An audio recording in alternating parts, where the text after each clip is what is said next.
So ngayon naman, papakita ko po sa inyo kung paano po gumawa ng Hungarian Langos. Ito po ay isang Hungarian food. So, but first, kailangan po natin ng garlic oil. So, papakita ko po sa inyo kung paano gumawa ng garlic oil.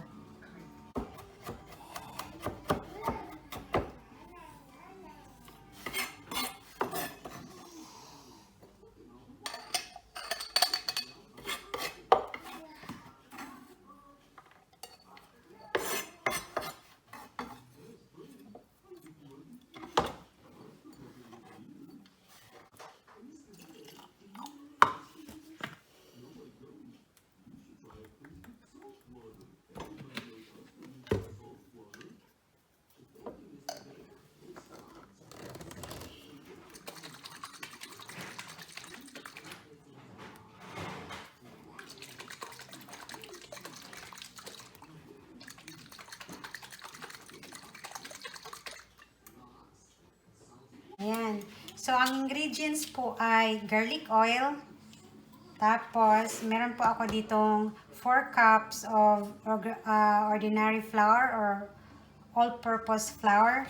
Tapos, meron ako ditong 1.5 cup of lukewarm water. Tapos, nilagyan ko ng 2 and 1/4 teaspoon of yeast. Tapos, 2 teaspoon ng sugar. Minix ko siya. Tapos, I let it stand for 5 minutes para ma-activate po yung yeast natin. So, ayan. Tapos, ito, lalagyan ko siya ng 1 tablespoon of salt. Sabi doon, 1 tablespoon of salt. Ayan.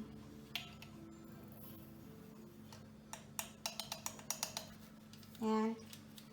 Tapos, i-mix po natin siya. Ayan. Andiyan na yung 1 tablespoon of salt with the 4 cups of i-mix po natin yung salt sa flour. Ayan. Nagulis po ako ng kamay. Malinis po yung kamay ko. Tanggalin ko tong sing-sing ko. Tapos kagandan. Ayan. Tapos, gawa lang ng oil sa center. Ayan. Tapos, i-mix tong nagbubble na yeast. Ayan. Mix lang siya. Ayan. Tapos, lagay sa center. Mix it up. Ayan. Hindi po ako gumagamit ng mixer. Manual po ito.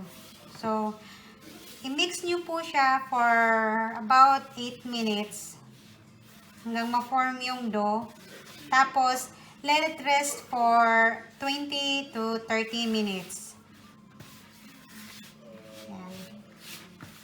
Kung hindi na kaya ng tawag dito, spatula or kamayin na po. Parang Tagalog nito sa spoon, sa ladle. Yan. Tapos, linigyan na yung kamay. Yan. Nilinis ko na po yung counter ko kasi mamaya-maya ilagay ko siya sa counter at doon ko na siya i-mix. Yan. So, it's already 25 minutes. So, we'll see if the dough is risen. It doubled in size. Yes, it does. So, what you're gonna do now is you have to punch it down.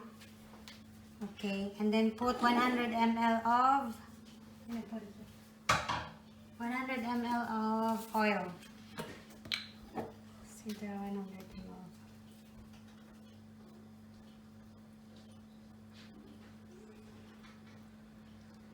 And put it here. Put it around the dough.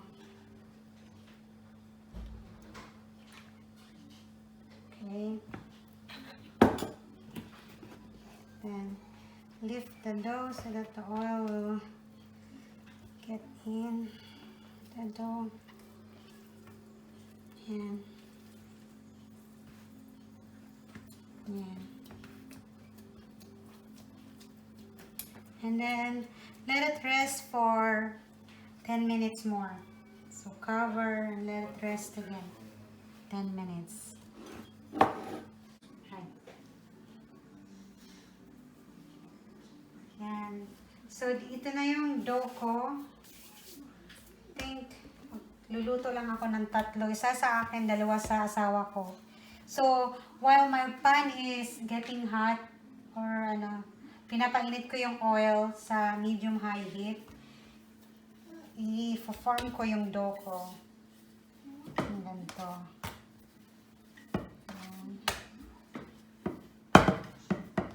I-deep fry natin siya hanggang mag-golden brown. Yan.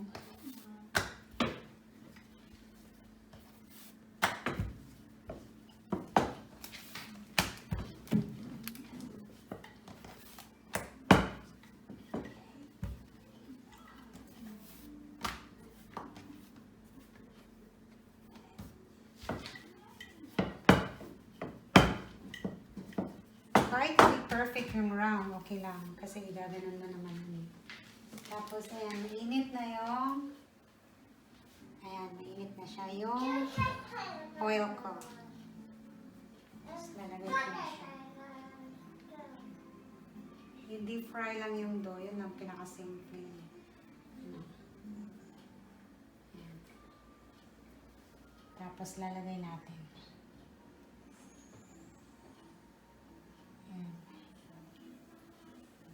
Tapos, we'll make sure na magiging golden brown siya.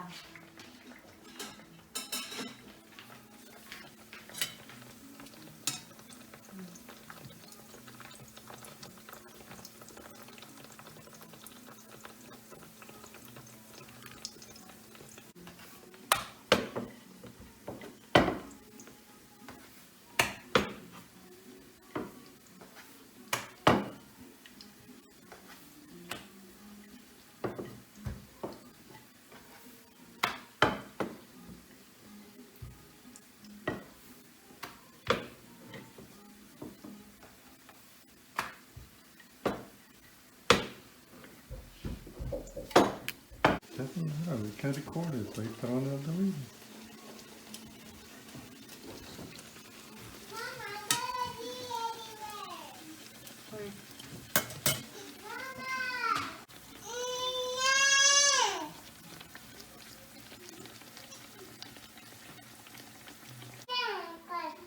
Yan, ito na siya yung dough.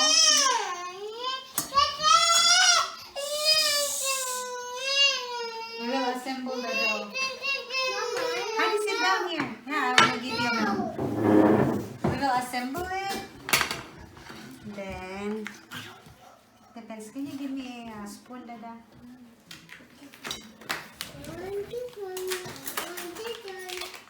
There's milk in the fridge.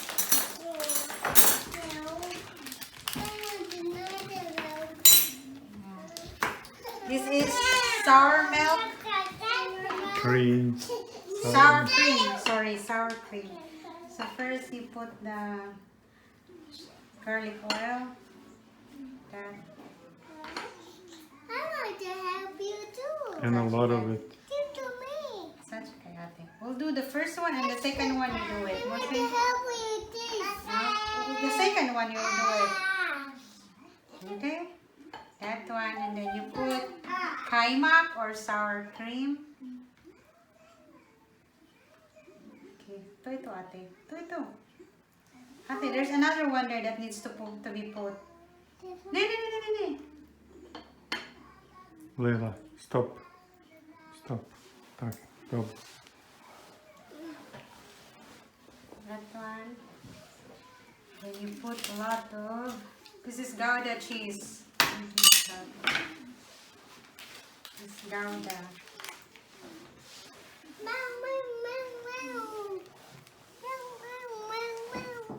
Again, Mama. No, not now.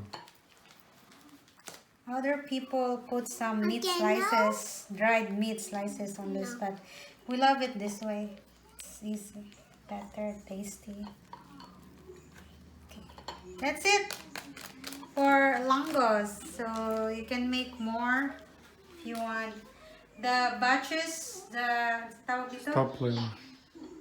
It's, no, you don't like it, Leila. Yan. So, Gouda cheese, sour cream, garlic oil, tapos yung dough i-fry, tapos yan, toppings sila. Sarap. Gonna try. Mama first. Yeah. Let's taste it.